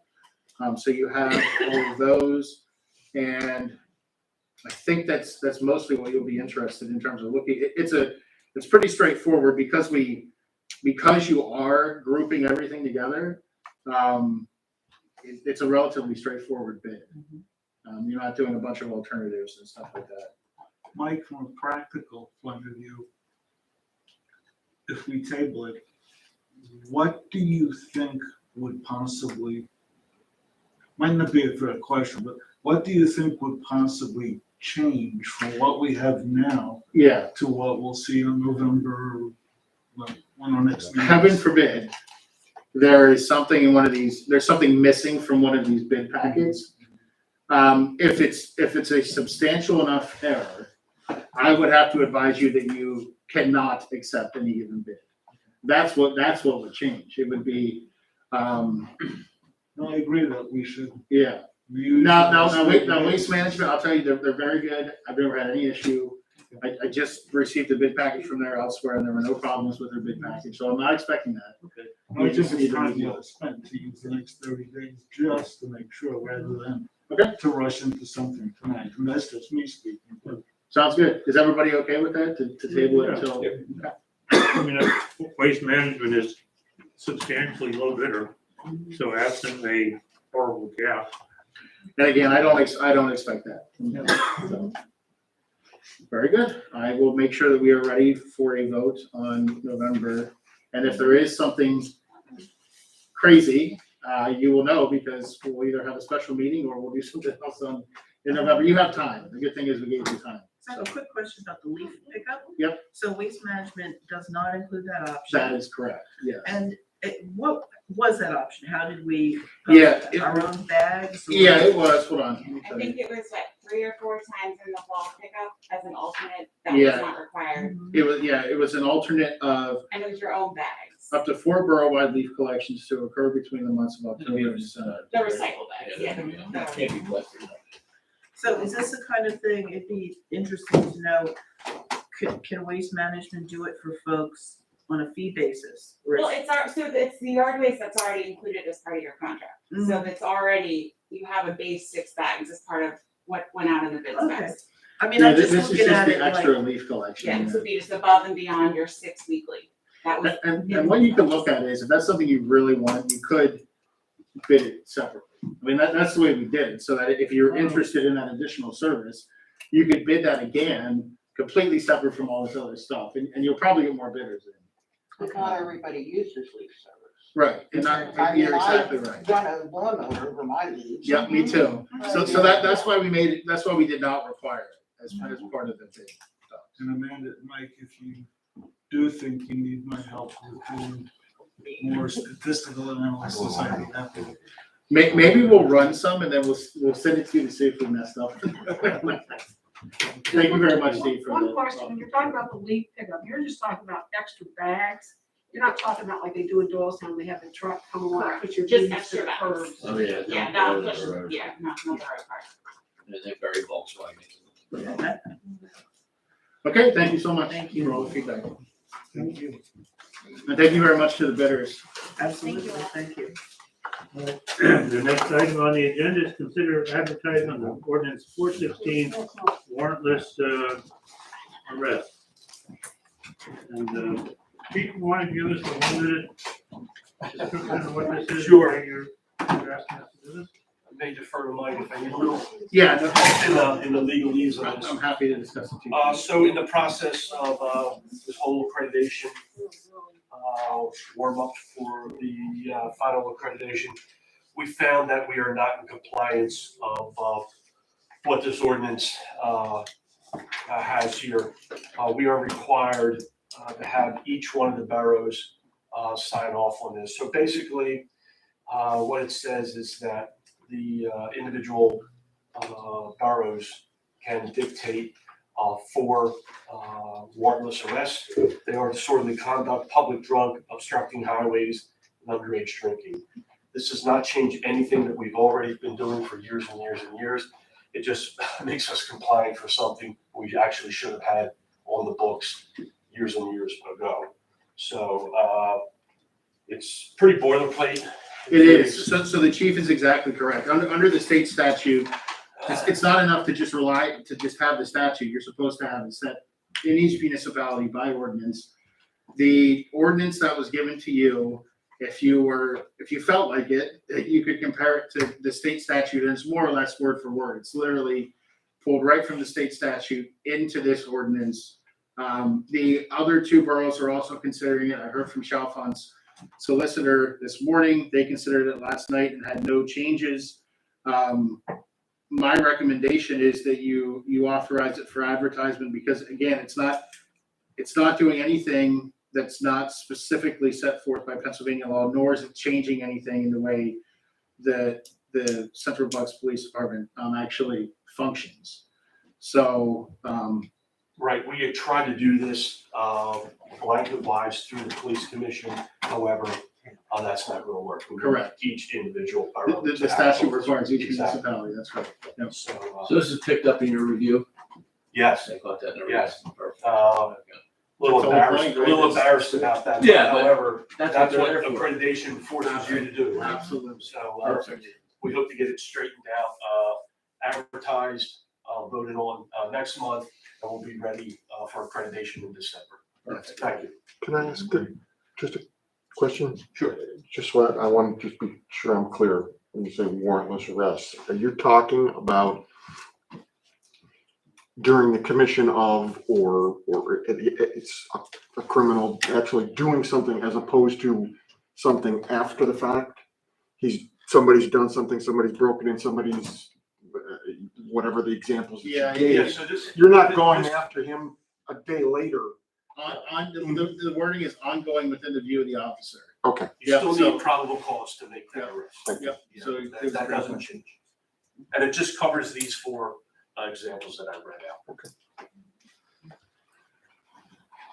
So I'm happy to answer any more questions from council, but this evening, all that's before you is a motion to advertise, so we can get it done in November. I make a motion to advertise ordinance 416. We have a motion and a second. Any further discussion? Hearing none, all those in favor signify by saying aye. Aye. Nays? None? Coming down to the end here, other business? I don't have anything further. Under the sunshine laws, can we have other business? Certain other business, yes, but nothing actually substantive anymore. No, No, you're exactly All right, right. probably shouldn't be on the list then. Residents' remarks. Sure. Actually, Peter, I just wanted to ask a question about the financials. Amanda, I didn't see it in here. Is there a comparative balance sheet in here? There should be the under my manager's report, there should be the year-to-date budget comparison. There's a budget comparison, but I was asking about a year-to-date, a year-to-year comparison. On the, I don't have one right now. I've been running it against the budget. You might want to consider that.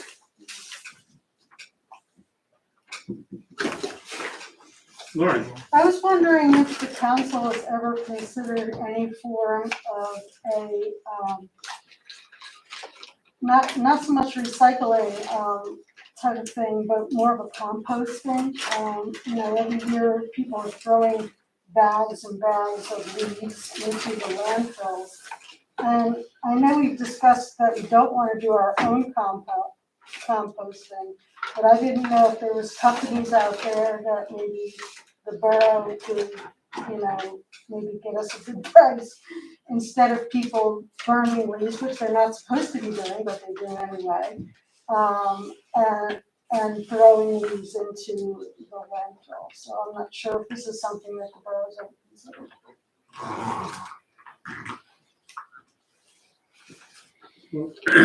Well, this goes back to the philosophy of people looking at it of why should I pay for his waste versus mine? And then you would have to ban them. You have to have, I guess, either bags in the street on 2 or 3 pickup days.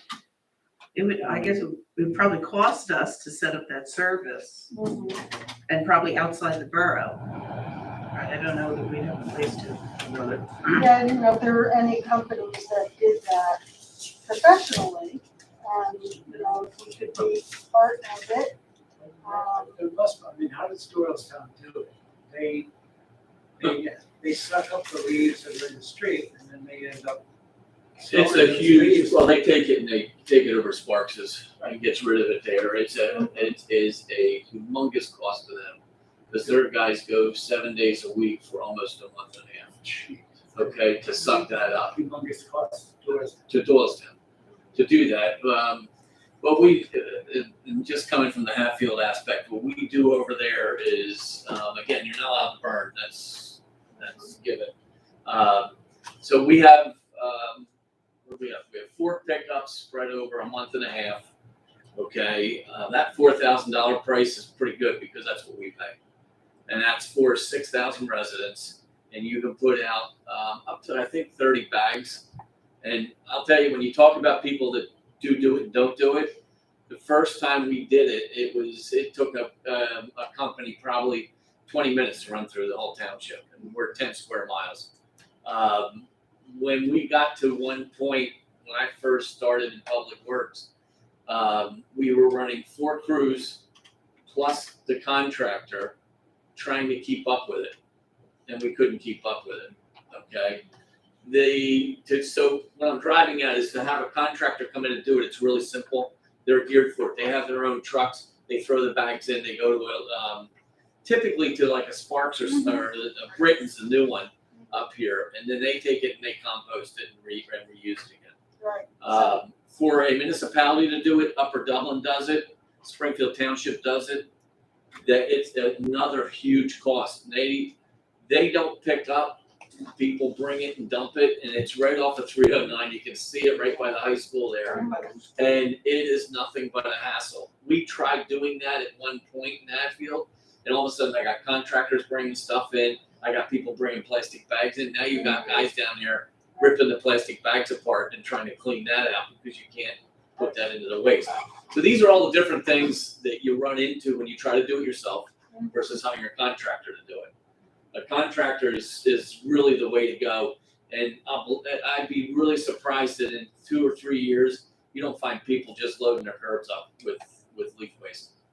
You know, because it really is a great way to get rid of it instead of throwing it in your neighbor's yard or shoving it. I get it over there still where people shove them in the inlets. And man, I'll tell you, I see that. They're the first guys I call because I want to write a ticket to the people that's illegal. I just hate seeing them go into the landfill. Right. Yeah, I'm totally with you. So the way to really look at this and the way to really talk about it down the road here is to really look into getting a service to come in and do it. So when a contractor comes in, they charge the borough? Yes. Yeah, we pay $4,000 in the fall. The municipality does from somebody who They makes. turn around and they sell it. I don't know. I don't really care. Once they grab the bags, I know they take mascara used to be big, and he got pricey. The other problem I had with mascara is they didn't have GPSs, and so when they miss streets, we call them up and they go, I don't know. You know, the one thing I do love about waste management is they have GPSs. They can tell you when that truck doesn't hit that street. Do any of these trash haulers offer this service? Yes, a lot of them do. The problem is it's not a trash truck. It's a whole separate truck. It's a whole separate group of guys. So it's not like he can get it while he's going down your street to do it. That's why it's a whole separate price and a whole separate. What do you guys use in Um, It's okay. I think it was Whitetail that got it in our last bid. We bid it every 2 years. So it's like recycling, it's a whole separate truck. Yeah, we get recycling money here too, but I get a larger amount over there. So a lot of our recycling money we pay for that. You know, it would be a service. We take it out of our recycling fund, which is now dropping like crazy. So From an environmental standpoint, it would be a good thing to do, as long as the leaves end up in sparks. Right. Not in a landfill. Right, no, and most of them do, and you can require that. You can ask them to show you. But these guys have to report. You know, when you talk about recycling, they have to give us a report. Is it quarterly? Half a year. Well, I end up getting it. They give it to us to let us know where our recycling. We have to be able to record that, where our recycling's going.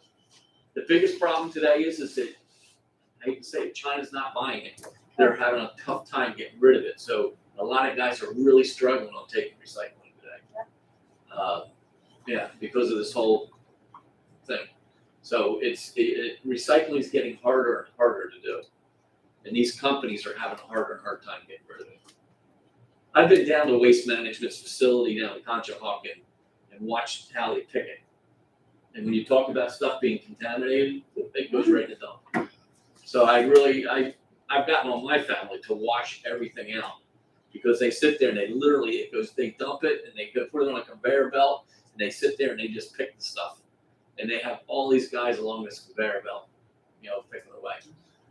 So it's quite an operation, it's quite an expensive operation. So, we could arrange a tour sometime, I can get Amanda to do that, it's pretty fascinating to watch that. If you don't mind going, you don't wanna go in the summertime, it really stinks. If you're going in the fall or the winter, it's really cool. Any further resident remarks? As the president of the Civic Association, I would like to say that the Civic Association has been very cooperative with the borough. Orchard Park wanted water, we gave it to them. Orchard Park wanted parking, we gave it to them. Orchard Park wanted a walking access, we gave it to them. We, the Civic Association, supply the only active recreation area in this borough. We have events that benefit the borough. We have the annual Christmas tree lighting, completely sponsored by the borough or by the Civic Association. We have Covered Bridge Day with fireworks, which has become a tremendously popular event. We also have offered the master plan, which cost over $60,000 to the borough as an adjunct.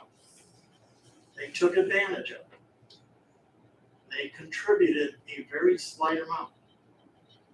As the mayor of this borough, I'm embarrassed because the only person on this council who helped support Duck Derby is sitting next to me. No tickets were bought by any other council person. Our borough should be embarrassed. The Civic Association works hard to help. We offer our pavilion for rental.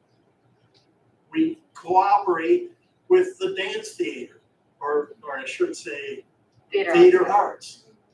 We cooperate with all of the residents. But what do we get? We get ignored. That's all I want to say. Thank you. Any further remarks? Hearing none, can I have a motion to adjourn? So moved. Second. Second, all in favor? Aye.